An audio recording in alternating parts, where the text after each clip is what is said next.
Network, the solution for humanity. Who is going to take care of the wives? Why God created us? What is cosmic energy? The religion is the solution for the things happening all around the world. Jihad does not mean any war fought by any Muslim. Jihad basically means to strive to struggle. The Hindus and the Muslims will be united. He is not cosmic energy, he is more superior than that. Quran gives you the solution to the problems of humankind. Not that we shall despise each other. That according to Japan, India will be the superpower of the world. We will be a superpower, will be far superior to the Americans. Alhamdulillah. Wassalatu wassalamu rasulillah wa ala alihi wa sahbihi ajmain. Amma ba'd. A'udhu billahi minash shaitanir rajim. Bismillahir rahmanir rahim. Udu ila sabri rabbika bil hikma wal mau'izatil hasana wajadil billati ahsan. Rabbi shrah li sadri wa yassir li amri wahlul 'uqdatam min lisani yafqahu qawli. সবাইকে স্বাগত জানাই Islamic সম্ভাষণে। আসসালামু আলাইকুম ওয়া রাহমাতুল্লাহি ওয়া বারাকাতুহু। আল্লাহর দয়া, শান্তি ও রহমত আপনাদের সবার উপর বর্ষিত হোক। আপনারা ইসলাম ও কম্পারেটিভ রিলিজিয়নের উপরে যে কোনো প্রশ্ন করতে পারেন। যদি কেউ প্রশ্ন করতে চান তাহলে করতে পারেন। হ্যাঁ ভাই, পবিত্র বাইবেলে আছে যে যীশুখ্রিস্ট তার শিষ্যদের বলছেন যে অন্য জাতির মানুষকে ব্যাপটাইজ করো পিতা পুত্র পবিত্র আত্মার নামে। এখন আমার প্রশ্নটা হলো, এই অনুচ্ছেদটাই কি যিশুর ঈশ্বর হওয়ার প্রমাণ? না হলে এটার উত্তরটা কি হবে? ভাই আপনি একটা প্রশ্ন করলেন যে পবিত্র বাইবেলে আছে যিশু তার শিষ্যদের বলছেন তোমরা মানুষকে ব্যাপটাইজ করো পিতা পুত্র ও পবিত্র আত্মার নামে। এটার মানে কি ট্রিনিটি? আমার মন্তব্য কি, এটা কমপ্লিট ট্রিনিটি না। বাইবেলের ট্রিনিটির ধারণার কাছাকাছি অনুচ্ছেদ আছে। ফার্স্ট এপিস্টল অফ জনে 5 নম্বর অধ্যায় 7 অনুচ্ছেদ বলছে স্বর্গে 3 জন সব হিসাব রাখেন, পিতা পুত্র এবং পবিত্র আত্মা, আর এরা 3 জন এক। যদি এক হয় তাহলে ট্রিনিটি। যদি আমি বলি যে 3 জন লোক আছে, এটা ট্রিনিটি না। 3 জন এক হলে সেটা ট্রিনিটি হবে। বাইবেলে কোথাও ট্রিনিটি শব্দটা পাবেন না নাম ধরে। ট্রিনিটি শব্দটা বাইবেলে নেই, পবিত্র কোরআনে আছে। সূরা নিসার 171 নম্বর আয়াতে উল্লেখ করা হয়েছে, বলা হয়েছে ওয়ালা তাকুলু সালাসা, তোমরা ট্রিনিটি বলো না, ইনতাহু খায়রাল লাকুম, তোমাদের জন্য এটা কল্যাণকর। কোরআনে ট্রিনিটি আছে, তবে বলা হয়েছে এটা বলো না। এরপর সূরা মাইদার 73 নম্বর আয়াতে উল্লেখ করা হয়েছে লাকাদ কাফারাল্লাযিনা কালু ইন্নাল্লাহা সালিসু সালাসা, তারা কুফরি করছে, ধর্মের অবমাননা করছে যারা এই কথা বলে যে আল্লাহ তিনের মধ্যে একজন, আল্লাহ হলেন 3 জন মিলে। এটাকে বলে ট্রিনিটি। পবিত্র কোরআনে এই ট্রিনিটি শব্দটা আছে মোট 2 বার, তবে বলা আছে এটা নিষিদ্ধ। পবিত্র বাইবেল শব্দটা কোথাও নেই। সবচেয়ে কাছাকাছি ফার্স্ট এপিস্টল অফ জন 5 নম্বর অধ্যায় 7 অনুচ্ছেদ, আপনার বলা অনুচ্ছেদটা না, সেটাতে 3 জনকে এক বলা হয়নি, এটাতে বলা হয়েছে। তবে এই ফার্স্ট এপিস্টল অফ জন 5 নম্বর অধ্যায় 7 অনুচ্ছেদ যেটা বলছে যে স্বর্গে 3 জন হিসাব রাখে, পিতা পুত্র আর পবিত্র আত্মা, আর 3 জন হলো এক, এটা বাইবেলের রিভাইজড স্ট্যান্ডার্ড ভার্সন অনুযায়ী, স্ট্যান্ডার্ড ভার্সন রিভাইজ করেছেন 32 জন খ্রিস্টান বিশেষজ্ঞ যারা খুবই উচ্চপদস্থ, যাদের পেছনে 50টি খ্রিস্টান প্রতিষ্ঠান সমর্থন দিচ্ছে। এই বিশেষজ্ঞরা বলছেন যে পবিত্র বাইবেলের এই অনুচ্ছেদটা বানানো হয়েছে, পরে লেখা হয়েছে, তারপর ঢোকানো হয়েছে, আর বাইবেল থেকে এই অনুচ্ছেদটা বাদ দেওয়া হয়েছে। কারণ এটা বানানো হয়েছে, পরে লেখা হয়েছে, তারপর ঢোকানো হয়েছে। তাই রিভাইজ স্ট্যান্ডার্ড ভার্সনে, যেটা হলো বাইবেলের সবচেয়ে বেশি বিক্রি হওয়া ভার্সন, সেখানে এটা নেই। আপনি যেটা বললেন 3 জনের কথা, কিন্তু ট্রিনিটি না। যে অনুচ্ছেদটা বাদ দেওয়া হয়েছে সেখানেও ট্রিনিটি নেই, কিন্তু ট্রিনিটির কাছাকাছি যেটা পবিত্র বাইবেল থেকে বাদ দেওয়া হয়েছে। তাহলে ট্রিনিটি শব্দটা বাইবেলে নেই, এই শব্দটা শেখায় চার্চ। বাইবেল অথবা যীশু খ্রিস্ট কখনো ট্রিনিটির কথা বলেননি। আশা করি উত্তরটা পেয়েছেন। কোনো ভাই কি প্রশ্ন করবেন? হ্যাঁ ভাই। চিকিৎসা করার অনেকগুলো পদ্ধতি আছে, আর তার একটা হলো হোমিওপ্যাথি চিকিৎসা। আমরা জানি যে এই ওষুধে আছে অ্যালকোহল। অনেকে বলে যে 90% হোমিওপ্যাথি ওষুধের মধ্যেই অ্যালকোহল থাকে। এ ব্যাপারে কি বিস্তারিত বলবেন? কারণ কিছু অসুখ বিসুখ আছে যেগুলো শুধুমাত্র হোমিওপ্যাথিক ওষুধেই সারে, যেমন অস্টার আর্থ্রাইটিস ইত্যাদি। ভাই প্রশ্ন করলেন যে হোমিওপ্যাথি চিকিৎসায় বেশিরভাগ ওষুধে অ্যালকোহল থাকে, অনেকে বলে 90%, আর বললেন কিছু রোগ যেমন অস্টার আর্থ্রাইটিস একমাত্র চিকিৎসা হোমিওপ্যাথি, যেটার সঙ্গে আমি একমত নই, তবে এতে কোনো সমস্যা নেই। এখন হোমিওপ্যাথি ওষুধ খেতে পারবো কি না, সাধারণ নিয়ম হিসেবে অ্যালকোহল নিষিদ্ধ। যদি এটাই একমাত্র ওষুধ যেটা আপনার জীবন বাঁচাবে, জীবন বিপন্ন হলে অনুমতি আছে। আপনি জিজ্ঞাসা করলে বলবো হ্যাঁ বেশিরভাগ হোমিওপ্যাথিক ওষুধে অ্যালকোহল থাকে, তাই যদি বাদ দিতে পারেন তাহলে বলবো বাদ দেন,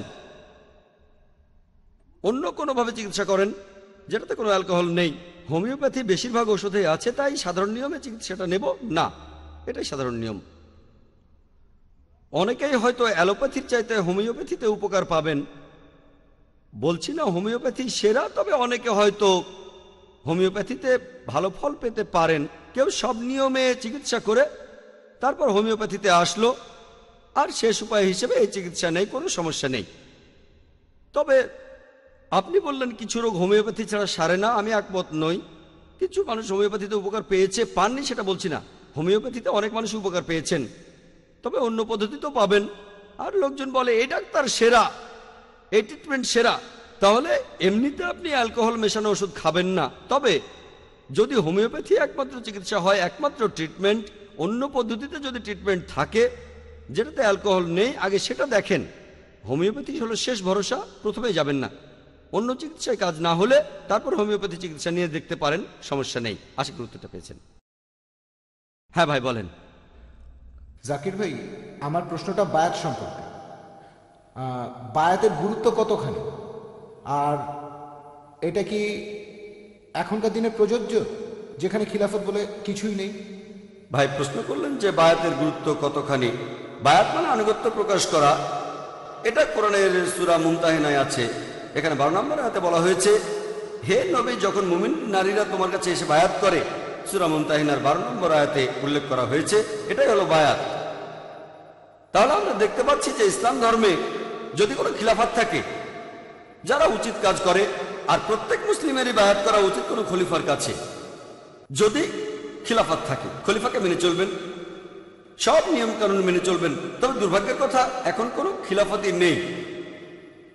তবে যদি থাকে এটা আবশ্যক। আর নবীজির কাছে একটা বায়াত আমরা অলরেডি করেছি, তিনি আল্লাহর প্রেরিত সর্বশেষ ও চূড়ান্ত রাসূল। যদি কোনো খলিফা থাকেন আমরা বায়াত করব, এটা মুসলিমদের সবার জন্য বাধ্যতামূলক। দুর্ভাগ্যজনকভাবে কোনো খিলাফত নেই। কিছু মানুষ আবারও খিলাফত প্রতিষ্ঠার চেষ্টা চালাচ্ছে, তবে খিলাফত থাকলে বায়াত করা বাধ্যতামূলক। এখন বায়াত বিভিন্ন প্রকারের হতে পারে। আপনি এখানে বললেন খিলাফতের কথা, আমাদের নবীজির কাছে বায়াত করা সেটা আমরা সবাই করেছি। মুসলিমরা লা ইলাহা ইল্লাল্লাহ মুহাম্মাদুর রাসূলুল্লাহ বিশ্বাস করি এক আল্লাহ এবং মুহাম্মদ তার রাসূল। এরপর যদি কোথাও খিলাফত চালু হয় তাহলে বায়াত করা বাধ্যতামূলক। এছাড়াও হতে পারে কোনো অর্গানাইজেশনের কাছে বায়াত করা, এটা বাধ্যতামূলক না। যেমন কোনো অর্গানাইজেশনের নেতার কাছে বায়াত করা, এভাবে যত নিচে নামবেন গুরুত্ব ততটাই কম। নবীজির হাদিসে আছে যেখানে দুজন লোক আছে তাদের একজন আমির হবে। উপরের দিকে গেলে আমাদের রাসূল, তিনি 1 নম্বর, তারপর আছেন খলিফা। এরপর যদি খলিফা কাউকে ক্ষমতা দেন তাহলে তাকে মানতে হবে। নবীজি সবার উপরে, নবীজি কাউকে ক্ষমতা দিলেন অথবা খলিফা কাউকে ক্ষমতা দিলেন, তিনি থাকবেন পরের স্তরে। নবীজি নিয়োগ দিলেন বা খলিফা নিয়োগ দিলেন, এ আমার হয়ে কাজ করবে, এটা হলো 3 নম্বর পর্যায়ে। এরপর কোনো অর্গানাইজেশনের নেতার কাছে বায়াত করা, এভাবে যত নিচে নামবেন উপরের স্তরে এটা ফরজ নবীজি অথবা খলিফার ক্ষেত্রে। তবে যত নিচে নামবেন সেটা হয়তো হবে কোনো একটা অর্গানাইজেশন মানলেন বা না মানলেন, তবে সেখানেও একজন আমির থাকবে। সেটা এমন না যে তার কথাগুলো মেনে চলা বাধ্যতামূলক। ধরেন 3 জন লোক একসাথে বের হলো ভ্রমণ করতে, ধরেন তারা বের হয়েছে পিকনিক করতে, সেখানেও তাদের মধ্যে একজন নেতা থাকতে পারে। এখন তারা সেই নেতার কথা মেনে চলবে কিনা সেটা আসলে আলাদা ব্যাপার। এখানে স্তরটাও দেখতে হবে। আমিরের কাছে বায়াত করতে হবে না, তবে যদি কাউকে আমির হিসেবে ঠিক করেন তার মানে হলো সে আপনাদের নেতা। আনুষ্ঠানিকভাবে হয়তো তার কাছে বায়াত করছেন না, তারপরও সে নেতা। এভাবে বায়াত করাটা স্তরের উপর নির্ভর করে। এখন নবীজির ক্ষেত্রে এটা আবশ্যিক, আমরা সবাই বায়াত করেছি। খলিফার ক্ষেত্রে আবশ্যিক, নিচের ক্ষেত্রে অতটা আবশ্যিক না। আর এখন দুর্ভাগ্যজনকভাবে কোনো খিলাফতই নেই, তবে খিলাফত থাকলে বায়াত করা বাধ্যতামূলক। আশা করি উত্তরটা পেয়েছেন। কোনো ভাই কি প্রশ্ন করবেন? আসসালামু আলাইকুম ভাই। ওয়ালাইকুম আসসালাম রহমতুল্লাহ বারাকাতুহু। এখন অনেক অমুসলিম মহিলাই ইসলাম ধর্ম গ্রহণ করছে। আমার প্রশ্নটা এই মহিলাদের বিয়ে সম্পর্কে, কারণ অনেক মুসলিম পরিবারই বেশ রক্ষণশীল, আর তারা চায় না যে তাদের ছেলে এমন কোনো রিভার্ট মহিলাকে বিয়ে করুক। ভাই প্রশ্ন করলেন যে অনেক মহিলা ইসলাম গ্রহণ করছে, আর আমিও একমত যে পুরুষদের চাইতে মহিলারা বেশি ইসলাম গ্রহণ করছে। যারা ইসলাম গ্রহণ করছে তাদের 2 ভাগ মহিলা আর 1 ভাগ পুরুষ। আপনি বললেন যে এই মহিলাদের বিয়ে করতে সমস্যা হয়, আর অনেক মুসলিম পরিবারই চায় না তাদের ছেলে এমন রিভার্ট মেয়েকে বিয়ে করুক। যোগ্যপাত্র খুঁজে পাওয়া, রিভার্টদের কথা বাদ দেন, যারা প্রথম থেকে মুসলিম মহিলাদের জন্য যোগ্যপাত্র খুঁজে পাওয়া কঠিন। রিভার্ট তাদের কথা বাদ দিলাম, পরিস্থিতি খুবই খারাপ, বেশিরভাগ মানুষই ভুল পথে চলছে। তাহলে ভালো পাত্র খুঁজে পাওয়া এখন একটা সমস্যা, আর ভালো ছেলে খুঁজে পাওয়া কঠিন। ভালো মেয়ে খুঁজে পাওয়া সহজ, কারণ আল্লাহ তাদের সেভাবে বানিয়েছেন, আর মহিলারা সেজন্য বেশি ইসলাম গ্রহণ করছে। এখন আপনার প্রশ্নটা রিভার্ট কোনো মহিলাকে বিয়ে করার প্রসঙ্গে। এটা বলা উচিত না যে মুসলিম ছেলে রিভার্ট মহিলাকে বিয়ে করবে না, আর অনেক সময় ইসলাম গ্রহণের পেছনে অন্য কারণও থাকে, সব না কিছু কারণ। হয়তো LBW, লাভ বিফোর ওয়েডিং, প্রেম করে বিয়ে করবেন, এক্ষেত্রে আগে ইসলাম ধর্ম গ্রহণ করতে হবে, তাই রিভার্ট হলেন। তবে আলহামদুলিল্লাহ আমি অনেক মহিলাকে দেখেছি যারা মুসলিম হচ্ছেন ইসলামের কারণেই। এখনকার দিনে অনেকে ইসলাম গ্রহণ করছে। যদি কোনো মেয়ে বা ছেলে ইসলামের গুণের কারণে মুসলিম হয়, কারণটা LBW না, লাভ বিফোর ওয়েডিং। আর এমনটা হলে এরা যে ইসলাম ধর্ম পালন করবে তার সম্ভাবনা বেশি, জন্ম থেকে যারা মুসলিম তাদের চেয়ে বেশি। এটাই সাধারণত হয়, তবে সবসময় না। মাশাআল্লাহ, জন্ম থেকে মুসলিম এমন অনেকেই আছেন খুবই ধার্মিক। তবে সাধারণত যদি কোনো লোক ইসলাম ধর্মের সৌন্দর্য দেখে মুসলিম হয়, ইসলাম সম্পর্কে জেনে, তাহলে তার ধর্ম পালন করার সম্ভাবনা বেশি, জন্ম থেকে যারা মুসলিম তাদের চাইতে অনেক বেশি। বুঝতে পেরেছেন? তবে আমি সেই সব রিভার্টদের কথা বলছি না যারা মুসলিম হচ্ছে অন্য কারণে হোক, সেটা টাকা বা প্রেমের কারণে। এমনকি আলহামদুলিল্লাহ তাদের মধ্যে অনেকে যারা মুসলিম হয়েছে হয়তো প্রেমের কারণে, হয়তো প্রথমে ইসলাম সম্পর্কে জানতো না, একটা মুসলিম ছেলের সাথে প্রেম ছিল, কয়েক বছর পরে দেখা যায় সেই মেয়ে সেই মুসলিম ছেলের চাইতে বেশি ধর্ম পালন করছে, ছেলেটা শুধু নামে মুসলিম। বিয়ের আগে মেয়েটাকে বলেছে তোমাকে ধর্ম বদলাতে হবে, তারপর দেখা গেল সেই মেয়ে মুসলিম হলো, কয়েক বছর পরে সেই মেয়ে হয়তো ইসলাম পালন করছে বেশি বেশি করে। হয়তো স্বামীকে সে দাওয়া দিচ্ছে, স্বামী মানবে কিনা সেটা আলাদা ব্যাপার, এরকম অনেক আছে। তবে যদি কোনো পুরুষ বা মহিলা ইসলামের গুণের কারণেই মুসলিম হয়, তাহলে তারা মুসলিম ঘরে জন্মানো ছেলে মেয়েদের চাইতে বেশি ধর্ম পালন করবে, এই সম্ভাবনাই বেশি। এখানে অনুৎসাহিত না করে উৎসাহ দিতে হবে। তবে এর পাশাপাশি অন্যান্য বিষয়গুলো দেখতে হবে। আরো অনেক বিষয় আছে। অনেকে দেখে সৌন্দর্য, আভিজাত্য, সম্পদ আর গুণ, সেরা হলো গুণ। অন্য তিনটা বিষয় দেখবেন, এমন না যে দেখবেন না।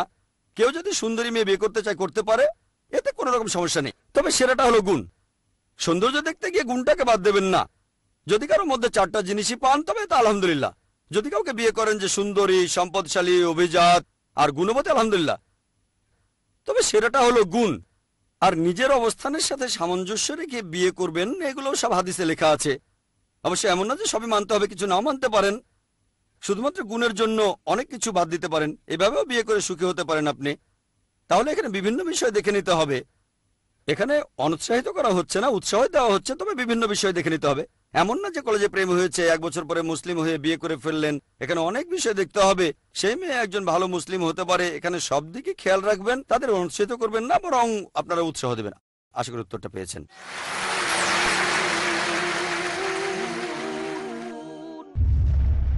Marriage or divorce? What's Islamic ruling? Nikah. Book. Solution or problem? Heaven or hell? There is a misconception. You choose. Beauty, wealth, family status, virtue. Decide what you want. Decide your choice. Be sad or be happy. It's your choice. Join Dr. Zakir Naik. দেখুন অর্ধাঙ্গিনী নাতিত্বাঙ্গিনী প্রতি রবিবার রাত 7:30টায়, পুনঃ সম্প্রচার সকাল 9:30 বাংলাদেশে, piece TV বাংলায়। إنه من يشرك بالله فقد حرم الله عليه الجنة ومأواه النار। নিশ্চয়ই যে আল্লাহর সাথে শিরকে লিপ্ত হয়, আল্লাহ তার জন্য জান্নাতকে হারাম করে দেন এবং জাহান্নাম অবধারিত করে দেন। শহীদুল্লাহ খান মাদানী। জান্নাতে যাওয়ার এবং জাহান্নাম হতে বাঁচার একটি মাত্র পথ, তাওহীদ। আল্লাহ সুবহানাহু ওয়া তাআলার তাওহীদ জানার জন্য দেখুন আমার ধারাবাহিক দার্স কিতাবুত তাওহীদ। দেখুন কিতাবুত তাওহীদ পরবর্তী অনুষ্ঠান পিস টিভি বাংলায়।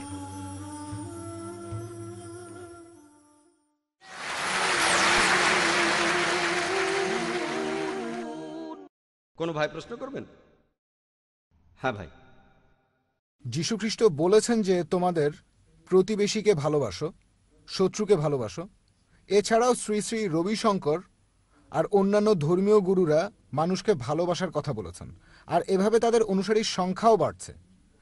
এখন আমাদের নবীজি সাল্লাল্লাহু আলাইহি সাল্লাম তিনি কিভাবে এই ভালোবাসার কথা প্রচার করেছেন? ভাই খুব সুন্দর প্রশ্ন করেছেন যে যিশু বলেছেন তোমাদের প্রতিবেশীকে ভালোবাসো, শ্রী শ্রী রবিশঙ্কর বলেছেন তোমাদের প্রতিবেশীকে ভালোবাসো, তাদের অনুসারীও বাড়ছে।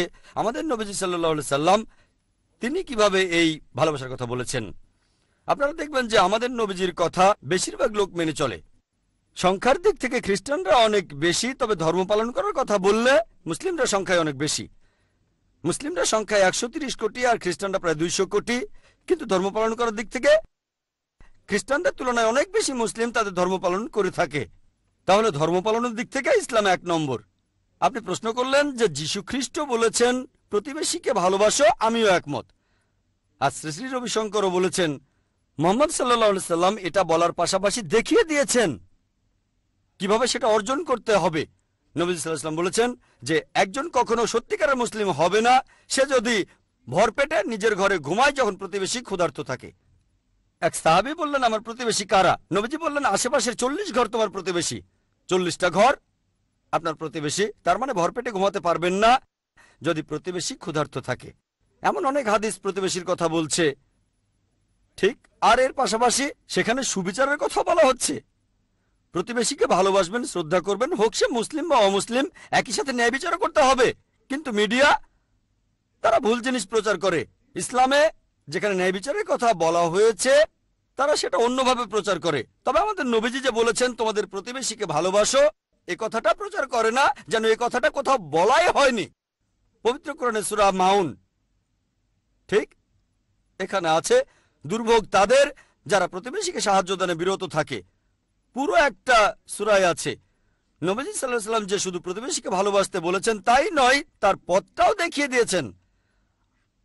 আর আপনারা দেখবেন শ্রী শ্রী রবিশঙ্করের সাথে সেই বিতর্কে তিনি বলেছেন শুধু ভালোবাসার কথা।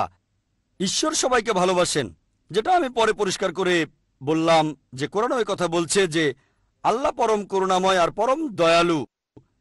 এটা আছে পবিত্র কোরআনে সূরা বুরুজের 14 নম্বর আয়াতে। আমি সেখানে উত্তর দিতে গিয়ে বলেছিলাম যে আমি শ্রী শ্রী রবিশঙ্করকে ভালোবাসি, আর যখন বলেছিলাম যে আপনাকে ভালোবাসি সেজন্য আপনার ভুলগুলো শুধরে দিতে চাই, উনি পরে উত্তর দিতে এসে বললেন লোকজন মুখে বলে মন থেকে বলে না। তার মানে অভিযোগ করলেন যে আমি মুখে বলছি মন থেকে বলছি না, যেটা অন্যায়। এভাবে বলাটা অন্যায়। আমি এটা নিয়ে কিছুই বলিনি, বলেছিলাম তার বইয়ের উদ্দেশ্যটা ভালো, বলিনি যে উদ্দেশ্যটা খারাপ। আমি তার প্রশংসা করেছি। তাহলে মানুষ হিসেবে কার কাজটা বেশি ভালো? তার লেখা বইটা আসলে ইসলামের অবমাননা, এতে ক্ষতি হতে পারে, রায়টা বেঁধে যেতে পারে। ইসলামের অবমাননা করেছেন। তারপরেও বলেছি তার উদ্দেশ্য বা নিয়তটা ভালো ছিল যে মুসলিম আর হিন্দুরা একত্রিত হবে, তবে কথাগুলো ভুল। আর আমি যখন বললাম যে উনাকে ভালোবাসি, উনি পরোক্ষভাবে বললেন মানুষ অনেক কথাই মুখে বলে মন থেকে বলে না। আমি তো মুখে বলেছি, উনি মুখেও বলেননি যে আমাকে ভালোবাসেন, ঠিক। তাহলে আপনারা যদি নিরপেক্ষভাবে আর যুক্তি দিয়ে দেখেন যে সেখানে কিছু লোক বলেছিল ও জাকির ভাই উনি তো এসব ব্যাপারে খুব কঠিন, কোথায় কঠিন?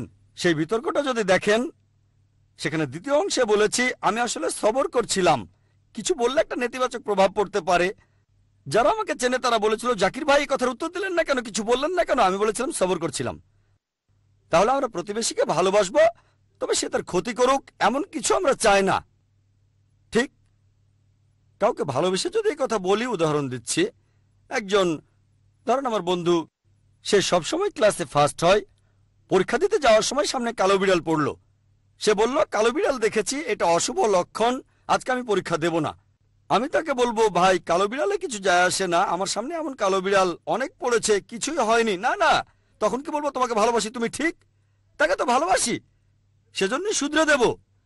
কালো বিড়াল ক্ষতি করে না, তাকে ভালোবাসি বলে এই কথাটা বলে দেবো তাকে আমি। তাই যেহেতু শ্রী শ্রী রবিশঙ্করকে ভালোবাসি, আমি চেয়েছিলাম তিনি যেন পরকালে বেহেশতে যান, সেজন্য শুধরে দিয়েছিলাম। উনি হয়তো সেটা বোঝেননি। যার ঈমান আছে তিনি এটা বুঝবেন। যেহেতু তাকে ভালোবাসি সেজন্য উদাহরণটা দিয়েছিলাম যে যদি কেউ 10 তলা থেকে লাফ দিতে চায়, আমি বারণ করছি কিন্তু সে লাফ দিতে চায়, আমার হয়তো তখন তাকে বকাঝকা করতে হবে, হয়তো সে রেগে যাবে, দরকার হলে থাপ্পড়ও মারবো, যেহেতু তাকে ভালোবাসি। ভালোবাসা শুধু মুখের কথায় হয় না, আমি ওনার সঙ্গে একমত। তবে উনি শুধু মুখেই বলেছেন, এছাড়াও কিছু সমাজসেবা করেছেন ভালো, সেগুলো ভালো কাজ। ইসলাম বলছে ইহকাল গুরুত্বপূর্ণ, তবে আখিরাতের গুরুত্ব বেশি। আমাদের নবীজি বলেছেন বাস্তবসম্মত ভালোবাসার কথা, তাই যাকাত দেওয়া আমাদের ফরজ। গরিব লোকদের দান করার জন্য। আপনি যদি ইসলাম ধর্মের মূল নীতিগুলো দেখেন, এগুলোই সবচেয়ে মানবিক। মিডিয়া যেটা করে, তারা প্রসঙ্গ ছাড়া কিছু জিনিসের উদ্ধৃতি দেয় আর সেটা ভুলভাবে প্রচার করে। ইসলাম ধর্মে যেটা আছে সেটা অন্য কোনো ধর্মে নেই। যেমন ধরেন ধর্মের অবমাননা। ইসলামের নিয়মটা, যদি কেউ যুদ্ধ ঘোষণা করে আল্লাহ ও রাসূলের বিরুদ্ধে, সূরা মাইদা 33 নম্বর আয়াতে উল্লেখ করা হয়েছে, যদি কেউ যুদ্ধ ঘোষণা করে আল্লাহর বিরুদ্ধে, তার রাসূলের বিরুদ্ধে, ধ্বংস করে বেড়ায়, হয় তাকে হত্যা করো বা ক্রুশবিদ্ধ করো, অথবা তার হাত পা কেটে ফেলো বা নির্বাসন। 4টা অপশন। হয়তো বলবেন, ও সন্ত্রাস, কোথায় সন্ত্রাস? কেন? ধরেন আমি কাউকে জিজ্ঞেস করলাম, ধরেন কেউ আপনার স্ত্রীর বদনাম করলো, মায়ের বদনাম করলো, কুৎসা রটালো, কি করবেন? ও আমি তার নাক ভেঙে ফেলবো, ঘাড় ভেঙে ফেলবো। আমি বলবো, কেন? মুসলিমদের জন্য আল্লাহ ও তার রাসূল, তারা আমাদের কাছে এই পৃথিবীর মধ্যে সবচেয়ে বেশি প্রিয়, মা বাবা স্ত্রী এদের চাইতেও। কেউ আপনার মায়ের বদনাম করলে আপনি কি করবেন? রেগে যাবেন, ঠিক ঠিক। কেউ তার নামে কুৎসা রটালে মারতে চাইবেন, কেন? আপনার অধিকার। আমাদের ইসলাম ধর্মের নবীজি বলেছেন, যদি কেউ আল্লাহ এবং রাসূলকে বেশি ভালো না বাসে, তার মায়ের চাইতে, তার বাবার চাইতে, তার স্ত্রীর চাইতে, তার সন্তানের চাইতে, সে সত্যিকার মুসলিম নয়। যখন কেউ আপনার মায়ের বদনাম করে, তার নামে কুৎসা রটায়, আপনি তখন রেগে গিয়ে তাকে মারবেন, কোর্টে কেস করে দেবেন। ইসলামে আল্লাহ এবং রাসূল তাদেরকে অনেক বেশি ভালোবাসি, মা বাবা স্ত্রী সন্তানের চেয়েও বেশি। হয়তো তারা তাদের নবীকে এতটা ভালোবাসে না, সেটা তাদের সমস্যা। লজিক্যালি দেখলে বুঝবেন ইসলাম সবচাইতে মানবিক ধর্ম। ইসলাম ভালোবাসার কথা বলে, শুধু তাদের ভালোবাসি না যারা চুরি করে। যার চুরি গেছে আমরা তাকেও ভালোবাসি। আমি সেখানে একটা উদাহরণ দিয়েছিলাম, যে চুরি করেছে সে যদি আসলে গরিব আর ক্ষুধার্ত হয়, সেজন্য সরকার দায়ী, কিন্তু বিলাসিতার জন্য চুরি করলে তার শাস্তি হওয়া উচিত।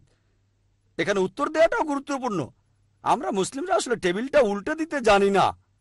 যদি আমরা যুক্তি আর প্রসঙ্গ দেখিয়ে তাদের অভিযোগের উত্তরটা দিতে পারি, ইনশাল্লাহ সবাই তাহলে বলবে ইসলামই শ্রেষ্ঠ ধর্ম। ইসলাম ভালোবাসার কথা বলে, ভালোবাসা ন্যায়ের কথা বলে, সব মানুষের জন্য, নির্দিষ্ট কোনো গোত্রের জন্য না। আশা করি উত্তরটা পেয়েছেন। হ্যাঁ ভাই। একবার একটা জুতোর মডেলে আরবি আয়াত বিসমিল্লাহির রহমানুর রহিম লেখা হলো, মুসলিমরা সবাই স্ট্রাইক করলো। এসব ঘটনা এখনো ঘটছে, সবাই আমাদের সাথে খেলছে। প্রথম প্রশ্ন। দ্বিতীয়টা হলো, এভাবে স্ট্রাইক করা বা হরতাল ডাকা ইসলামের ব্যাপারে কি বলে? কারণ এখানে অনেকেই ক্ষতিগ্রস্ত হচ্ছে যারা সরাসরি জড়িত নয়। যে দোকানে পাথর মারা হয়েছে তারাও হয়তো সরাসরি এর সাথে জড়িত নয়। ইসলাম ধর্ম এ ব্যাপারে কি বলছে? ভাই আপনি প্রশ্ন করলেন আর এটার উত্তর আমি আগেই দিয়েছি। আমি একটা জেনারেল উত্তর দিয়েছি। সেই উত্তরটার মধ্যে সবকিছুই পড়ে, সালমান রুশদি, তাসলিমা নাসরিন আর আমেরিকা, সবকিছু। আমার উত্তরটা ছিল সামগ্রিক। তারপরে ডেনমার্কের ছাপানো সেই কার্টুনগুলো নিয়েও আমি বলেছিলাম। সেখানে বলেছিলাম যে 6 নম্বর ছিল ভায়োলেন্স। এই ভায়োলেন্সের ব্যাপারে তখন আমি বলেছিলাম, ফ্ল্যাগ পুড়িয়ে দিলেন, লোকে আপত্তি করতে পারে, তবে এটাকে হারাম বলবে না।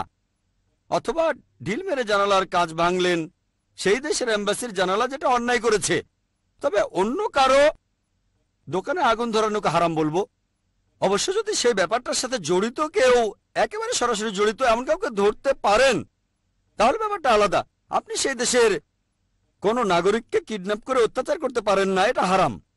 তাহলে দোকানে পাথর মারা এটা সম্পূর্ণ হারাম। যদি সেই দোকানদার অন্যায় কিছু করে, অন্যায় কিছু করেছে সেজন্য পাথর মারছেন, তাহলে ঠিক আছে। তবে অন্য কাউকে আক্রমণ করা ঠিক না। এখানে যেটা করতে পারে না, আমি আগেও বলেছি, যদি সেই দেশ দায়ী হয়, প্রধানমন্ত্রী এটাকে সমর্থন করে, তার মানে প্রধানমন্ত্রীও জড়িত। প্রধানমন্ত্রী দায়ী, সেজন্য নিরীহ নাগরিককে মারতে পারেন না।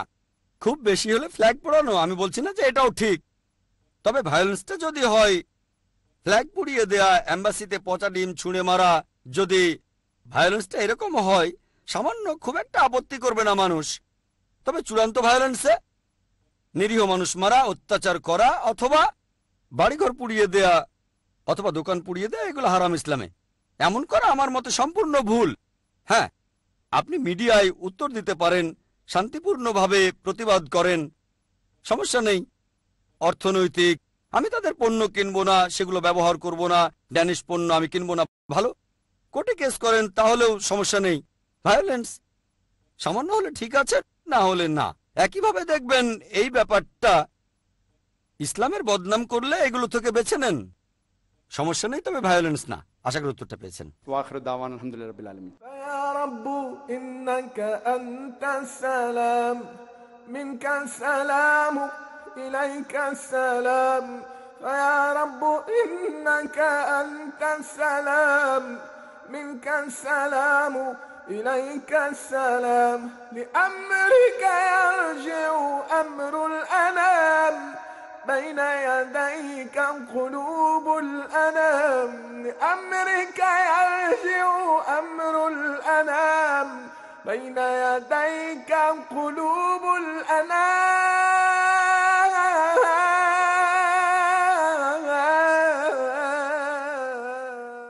ফিল্টার করলে পানি বিশুদ্ধ হয়, ডায়ালাইসিস করলে রক্ত বিশুদ্ধ হয়, তাপ দিলে সোনা বিশুদ্ধ হয়। আমাদের কষ্টার্জিত টাকা কিভাবে বিশুদ্ধ হবে? আল্লাহ সুবহানাহু ওয়া তাআলা পবিত্র কোরআনে অনেকবার এই কথা বলেছেন, আকিমুস সালাত ওয়া আতুজ যাকাত, অর্থাৎ তোমরা নামাজ আদায় করো এবং যাকাত দাও।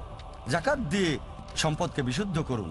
বর্তমানের এই যুগে ইসলামের বাণী প্রচারের জন্য স্যাটেলাইট চ্যানেল হলো সবচেয়ে সেরা মাধ্যম। পিস টিভিকে সমর্থন করুন। ডোনেশন এবং জাকাত পাঠানোর ঠিকানা IRFI আল Ryan bank, quadrant code 48 Calthorpe road, Birmingham, UK। Post code B151TH।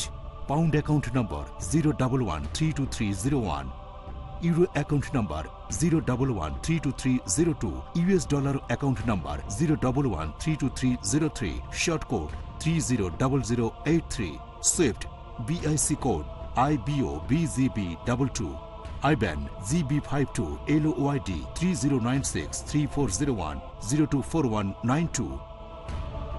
টেলিফোনে টাকা ট্রান্সফারের জন্য কল করুন 442082424321। টাকা পাঠিয়ে আমাদের ইমেল করুন admin@peacetv.tv। আপনার দায়িত্ব পালন করে পুরস্কার নিশ্চিত করুন। যাকাত দিয়ে এই দায়িত্ব পূরণ করুন। Piece TV.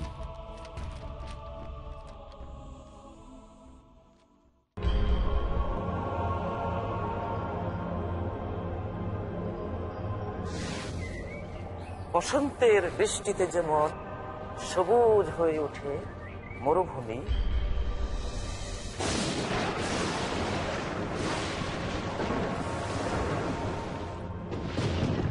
তেমনি জীবন্ত হয়ে ওঠে আল কোরআনের জ্ঞানের ঝর্ণাধারায় মানব হৃদয়।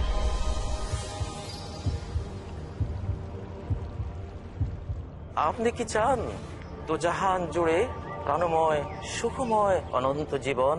তাহলে দেখুন পিস টিভি বাংলায় আমাদের আয়োজন আল কোরআনের জীবন ঘনিষ্ঠ বিধিবিধান।